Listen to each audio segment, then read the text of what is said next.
আসসালামু আলাইকুম রহমতুল্লাহ। প্রিয় দর্শক, আজ ৮ এপ্রিল ২০২৫ মসজিদুল আকসা জেরুজালেম ফিলিস্তিন আমরা এসে ফজরের সালাত আদায় করলাম। আলহামদুলিল্লাহ, মসজিদুল আকসা অক্ষত এবং নিরাপদ রয়েছে। আশেপাশের সব অঞ্চলে মোটামুটি আমরা নিরাপদ দেখেছি। আলহামদুলিল্লাহ, সেখানে মুসল্লিদেরও সমাগম রয়েছে। মসজিদে আকসার যিনি ৪৫ বছরের খতিব, তিনার সাথে আমাদের সাক্ষাৎ হয়েছে এবং রানিং যিনি ইমাম ও খতিব, তিনার সাথে আমাদের দেখা সাক্ষাৎ হয়েছে। আলহামদুলিল্লাহ, সবাই আমাদের জন্য দোয়া করবেন।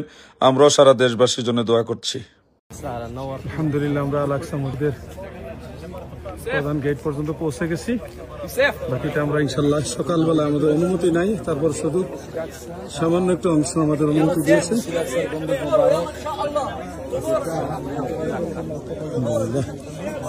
যেখান থেকে মসজিদ আল আকসা খুব বাতের চাকরা দেখা যাচ্ছে। ভিতরে ঢোকার অনুমতি নাই বিধায় আপনাদেরকে এটুকুই দেখাচ্ছি। বাকিটা ইনশাল্লাহ বিস্তারিত কালকে দেখাবো।